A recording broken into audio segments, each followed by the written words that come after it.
Dewa Obat Terkuat, Bab 437. Mereka semua mengira mereka salah dengar, atau Ye Qiansui mengatakan sesuatu yang salah. Dengan pasar sebesar Shanghai, bahkan menguasai 30% pasar tersebut akan sangat mencengangkan, jadi ketika kami pertama kali menetapkan tujuan ini, semua orang merasa sangat sulit. Tapi sekarang, Ye Qiansui tiba-tiba berkata bahwa dia ingin meningkatkan targetnya menjadi 70%, yang menjadi 2 kali lipat. Bahkan Xiao Zhao tercengang. Ye Qiansui tidak pernah memberitahunya hal ini. Tuan Ye, dia mengingatkan dengan suara rendah, apakah kamu salah mengingatnya? Ye Qiansui menenangkannya, itu benar, dia memandang semua orang, semuanya, tujuan saya memang menguasai 70% pasar Shanghai. Jumlah ini memang merupakan target yang sangat tinggi bagi kami. Kami tidak pernah mempertimbangkannya sebelumnya dan bahkan berpikir bahwa 30% di luar jangkauan. Tapi sekarang, aku ingin mencobanya. Ye Qiansui memandang semua orang. Dia tidak terlalu percaya diri, tetapi dia dengan serius mempertimbangkan bahwa produknya memiliki keunggulan ini, dan dia cukup percaya diri untuk memikirkannya. Sebelumnya mereka sangat konservatif, juga karena mereka kurang percaya diri.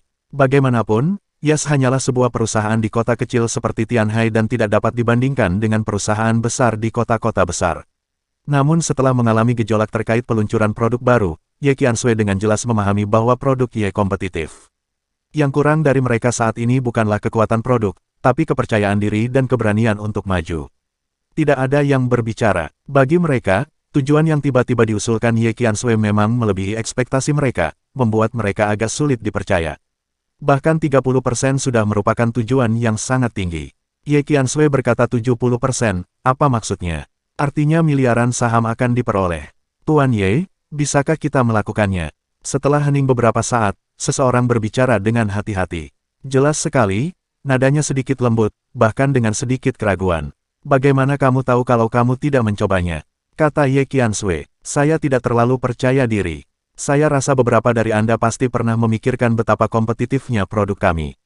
Para karyawan yang bekerja di pasar lini pertama Shanghai, Anda pasti memiliki pengalaman yang mendalam, bukan? Keinginan, terkenal. Mata semua orang langsung tertuju pada orang-orang yang bekerja di Shanghai sebelumnya. Mereka saling memandang dan mengangguk. Memang benar, produk baru kami sangat populer di pasar Shanghai. Kualitas tinggi dan harga murah. Ini adalah penilaian yang diberikan oleh pasar Shanghai. Menurut saya sangat tepat. Tuan Ye benar, kita bisa dengan mudah mencapai target 30%. Padahal, dalam waktu kurang dari sebulan, kita sudah mencapai 20%. Tiba-tiba, semua orang menjadi gempar. Bukankah mereka mengira itu akan sangat kuat? Mereka merasa sedikit bersemangat. Untuk pasar Shanghai, Tuan Ye bekerja sama dan melakukan banyak upaya, tidak hanya dalam publisitas, tetapi juga dalam kekuatan produk. Mereka tidak terlalu terkejut dengan efek tersebut, namun kini gol baru tersebut masih membuat mereka ragu. Saya menelepon Anda ke sini hari ini. Selain memberitahu Anda tentang tujuan baru ini, saya juga berharap dapat memilih beberapa orang untuk bertanggung jawab atas pasar Shanghai.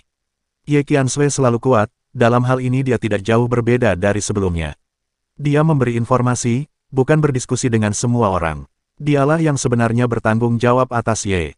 Apa yang bisa saya katakan kepada Anda adalah bahwa di masa depan, Ye Group tidak hanya akan menempati pasar Shanghai, tetapi juga pasar Barat Laut, pasar Timur Laut, dan bahkan Utara. Kami akan mendirikan cabang di berbagai daerah untuk bertanggung jawab atas urusan daerah setempat. Untuk semua ini, seseorang perlu berdiri dan memikul tanggung jawab ini. Suara Ye Qiansui terdengar keras dan bergema di seluruh ruang konferensi. Mata banyak orang berbinar, mereka tahu ini adalah kesempatan. Tidak peduli wilayah mana yang menjadi penanggung jawab pionir, jika dia bisa mengembangkan pasar lokal, dia pasti bisa menjadi penanggung jawab cabang di masa depan, yang berarti wilayah Ye kini sudah mulai berkembang. Beberapa eksekutif perusahaan dan kepala departemen semuanya mendengar arti ini.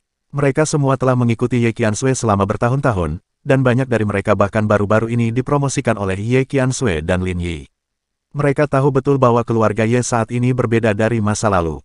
Mereka bisa merasakan ambisi Ye Qiansui dan Lin Yi, serta upaya yang mereka lakukan untuk memenuhi keinginan terakhir Tuan Ye Shan. Sekarang, saatnya untuk mulai menguangkan. Apakah ada yang mengajukan diri secara sukarela? Ye Qiansui tidak terburu-buru. Dia duduk perlahan dan melihat sekeliling. Hal semacam ini memiliki tanggung jawab yang besar, setara dengan menjadi jenderal garis depan di medan perang. Menjadi terkenal atau mati dalam pertempuran. Bagaimana orang biasa bisa memiliki keberanian dan kepercayaan diri untuk mengambil peran sebesar itu? Beberapa eksekutif dan supervisor tidak berbicara. Tanggung jawab mereka saat ini adalah menstabilkan markas besar Ye dan membantu mengoordinasikan pekerjaan Ye Qiansui. Mereka juga tahu bahwa target Ye Qiansui hari ini bukanlah mereka. Tapi itu, anak muda, bukannya ribut, kerumunan malah menjadi sunyi. Semua orang berpikir serius dan memperhatikan reaksi orang lain. Tapi tidak ada yang angkat bicara dan mengajukan diri. Ini bukanlah sesuatu yang bisa Anda katakan begitu saja. Anda harus bertanggung jawab dan mencapai hasil. Pada saat ini, mereka merasakan tekanan yang sangat besar hanya dengan memikirkannya. Mereka tidak berani berbicara. Ye Qiansui masih tidak terburu-buru dan menunggu dengan tenang. Tuan Ye, apakah ada imbalannya? Tiba-tiba, seseorang tidak tahu siapa yang berbicara. Dalam sekejap, semua orang menoleh. Itu adalah seorang pemuda yang tampak ragu-ragu untuk waktu yang lama sebelum dia mengumpulkan keberanian untuk berbicara.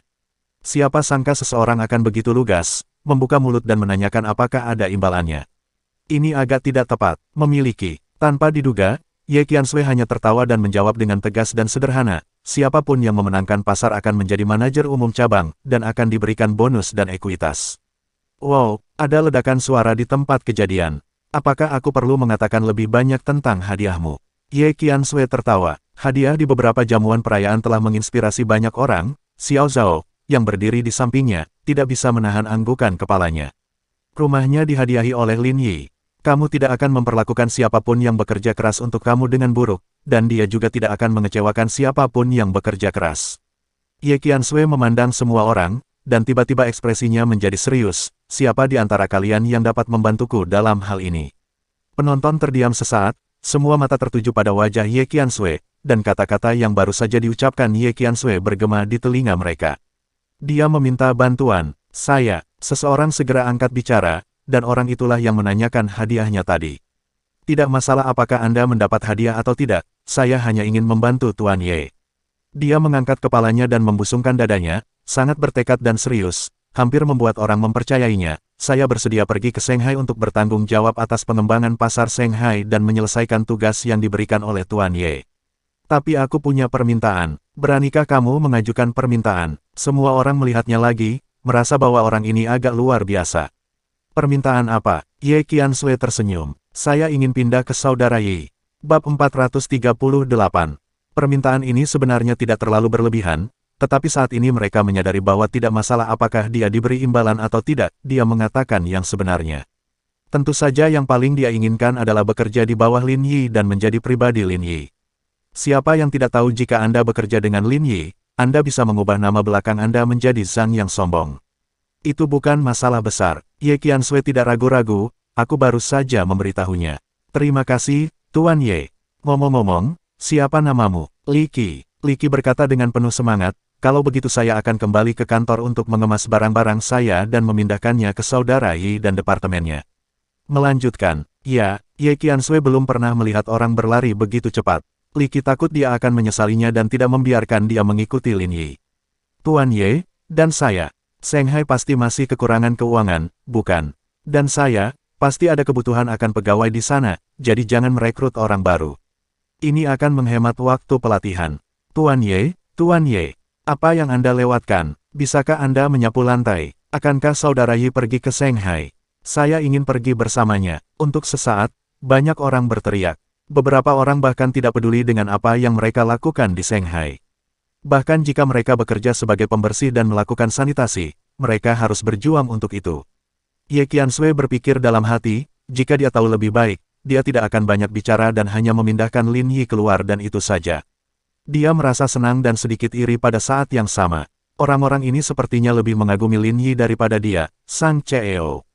Dia segera menunjuk beberapa orang utama yang bertanggung jawab untuk bertanggung jawab atas berbagai divisi kerja, dan yang lainnya masih harus tinggal di Tianhai. Melihat banyak orang keluar dari ruang konferensi dengan kecewa, beberapa karyawan wanita bahkan memiliki mata merah. Mereka merasa kehilangan kesempatan untuk bekerja dengan Lin Yi karena ragu-ragu, dan mereka merasa menyesal. Jika mereka tahu Lin Yi juga akan pergi, barang bawaan mereka akan segera disiapkan. Tuan Ye, apakah Saudara Lin benar-benar ikut juga? Kembali ke kantor, Xiao Zhao menyerahkan daftar yang sudah dikonfirmasi kepada Ye Qiansui, dan akhirnya menandatanganinya untuk mengonfirmasinya. Aku belum memberitahunya. Ye Qiansui dengan cepat menandatangani namanya, dia tidak akan menolak. Lin Yi tidak pernah menolaknya.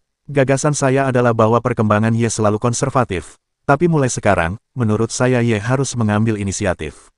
Shanghai adalah perhentian pertama, lalu wilayah barat laut, wilayah timur laut, wilayah barat daya, Del. Untuk saat ini, saya berharap dapat memanfaatkan generasi muda terlebih dahulu, terutama darah segar yang baru saja dipromosikan. Beri mereka kesempatan untuk mencapai hambatan dan beri mereka kesempatan untuk berkembang. Bagaimanapun, perkembangan masa depan keluarga Ye tidak bisa hanya bergantung pada sejumlah kecil orang, tetapi lebih banyak orang seperti Li Qi perlu melangkah maju. Ia tahu pasti akan ada kesusahan dan permasalahan dalam dunia bisnis, menemukan masalah tidak ada gunanya. Yang penting harus selalu ada yang bisa berdiri dan menyelesaikan masalah. Lin Yi adalah kartu truf terakhir mereka. Sebelumnya, Ye Qiansui juga berharap dapat memanfaatkan kesempatan ini untuk melatih pendatang baru.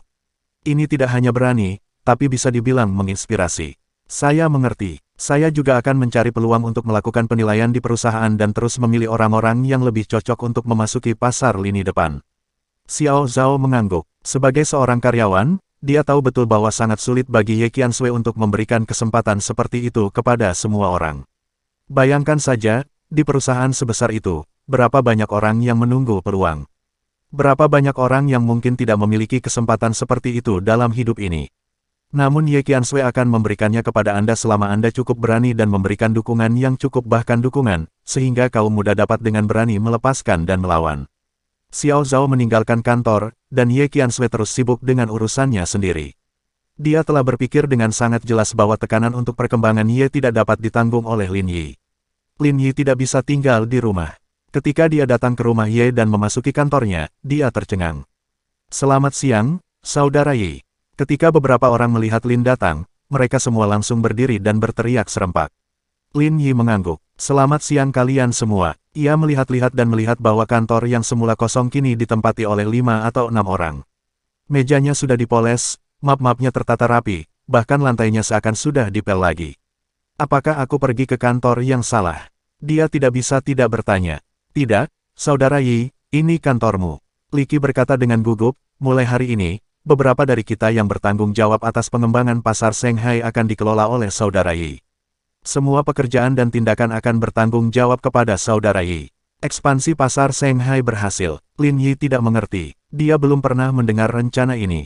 Aku belum ke sini sepanjang pagi, sepertinya banyak hal yang terjadi. Ya, Tuan Ye memberitahu pertemuan pagi ini bahwa tujuan grup Ye di Shanghai adalah menguasai 70% pangsa pasar. Saat ini, 20% telah selesai, dan 50% sisanya akan diselesaikan oleh kami. Li Qi berkata dengan penuh semangat. Beberapa orang lainnya berdiri tegak, seperti tentara menunggu peninjauan. 70%. Lin melirik mereka dan melihat ekspresi pertumpahan darah mereka.